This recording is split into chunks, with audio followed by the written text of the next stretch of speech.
नमस्कार दोस्तों, बहुत बहुत स्वागत है आपका हमारे यूट्यूब चैनल पर। कैसे हो? आए आप अच्छे होंगे। तो दोस्तों, आज हम बात करेंगे शिक्षक भर्ती वर्ग 3 को लेकर कि वर्ग 3 पर एक अगर केस ये बनता है तो आपका आप पर क्या इफेक्ट पड़ेगा। देखिए, बहुत सारे कैंडिडेट सोचते हैं कि सर एग्ज़ाम पोस्टपोन हो क्योंकि उनकी तैयारी नहीं है।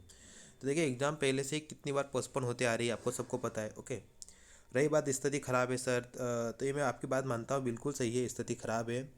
लेकिन दोस्तों, ये अगर हर साल ऐसा होगा तो क्या आप हर साल एग्ज़ाम को स्थगित करवाओगे?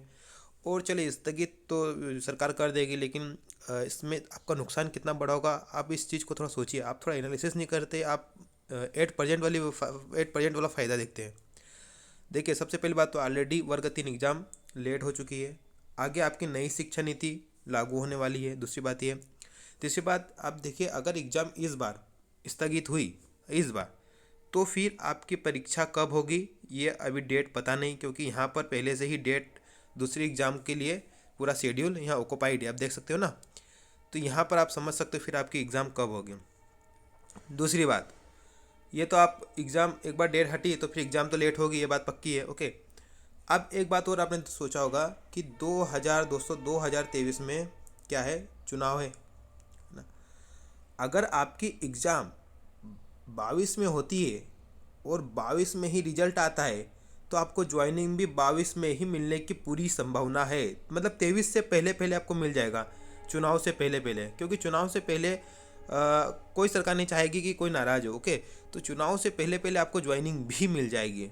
अगर एग्ज़ाम पोस्टपोन होती है और एग्ज़ाम चुनाव के जस्ट पहले होती है और फिर चुनाव हो जाते हैं, और अगर रिजल्ट आपका रुका हुआ है, विभागीय विज्ञापन रुका हुआ है, तो फिर अगर चुनाव होने के बाद दोस्तों फिर चीज़ें वर्ग 1 और वर्ग 2 की तरह हो जाएगी। आपको बहुत संघर्ष करना पड़ेगा, रिजल्ट के लिए भी संघर्ष करना पड़ेगा, अपनी ज्वाइनिंग के लिए भी, सॉरी, रिजल्ट के बाद मेरिट लिस्ट निकालने के लिए भी संघर्ष करना, विज्ञापन निकालने के लिए भी संघर्ष करना पड़ेगा, मेरिट लिस्ट निकालने के लिए संघर्ष करना पड़ेगा, काउंसलिंग के लिए भी संघर्ष करना पड़ेगा, ज्वाइनिंग के लिए भी संघर्ष करना पड़ेगा, वेटिंग के लिए भी संघर्ष करना पड़ेगा।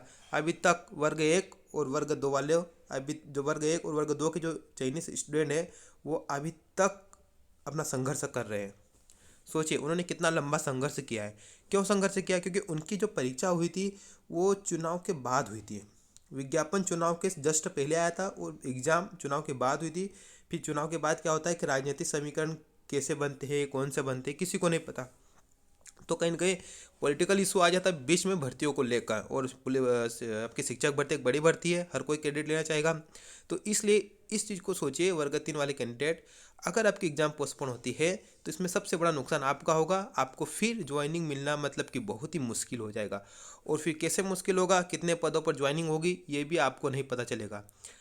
अगर 2023 तक ये भर्ती होती है तो इसमें आपके मुताबिक भर्ती होगी है, इसमें चुनाव जितने पद भी आपको अच्छे देखने को मिल जाएंगे, आपकी ज्वाइनिंग भी जल्दी हो जाएगी, आपके पदों में भी अच्छी खासी भर्ती देखने को मिलेगी, और ज्वाइनिंग भी ओके आपको अच्छे से मिल जाएगी। कोई आपको ज़्यादा परेशान होने की ज़रूरत नहीं पड़ेगी, वर्ग 1 और वर्ग 2 की तरह आपको इतना परेशान होने की ज़रूरत नहीं पड़ेगी।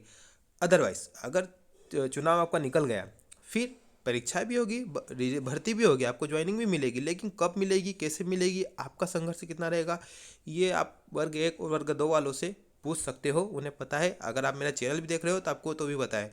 तो कोशिश करें कि वर्ग 3 की एग्ज़ाम भी पहले हो, उसका रिजल्ट भी 22 में आ जाए, और ज्वाइनिंग 23 तक आपकी हो जाए, तो आपके मन मुताबिक चीज़ें आपके साथ आपको मिलेगी। ओके, तो ये है दोस्तों, पोस्टपोन करने का, अगर पोस्टपोन होती है तो आपका एक नुकसान भी है। अच्छा, अब समय ख़राब है, क्या करें सर हम? तो देखिए यार, आप परीक्षा के बारे में सोच रहे हो, अगर आप नौकरी करोगे तब भी आपको बाहर तो निकलना ही पड़ेगा। अब मैं जैसे कि नौकरी कर रहा हूँ, अब भले ही कितना ही माहौल ख़राब है, जब तक अभी छुट्टी नहीं है तब तक मुझे जाना पड़ता है। तो इससे पहले मैं घर से बाहर भी नहीं निकलता था, सेकंड में मैं घर से बाहर भी नहीं निकला। लेकिन जब आपकी जॉब लगती है ना, तो आपके पास कोई विकल्प नहीं बचता, आपको जाना ही पड़ता है। हाँ, एक बात है, आप अपनी सुरक्षा का ध्यान रखिए। जो भी कोविड-19 के प्रोटोकॉल है उनको पूरी तरह से फॉलो करें, जब मैं करता हूँ दोस्तों। ओके, तो ये अपने आप को सुरक्षित रख सकते हो आप। बाकी देखिए, एग्ज़ाम पोस्टपोन होना नहीं होना ये तो सरकार के हाथ में है। हालांकि इस बार तो नहीं लग रहा कि पोस्टपोन होगी। ओके, और मेरे हिसाब से परीक्षा हो भी जाना चाहिए। तो चले, मिलते हैं नेक्स्ट वीडियो में, तब तक के लिए जय हिंद, जय भारत।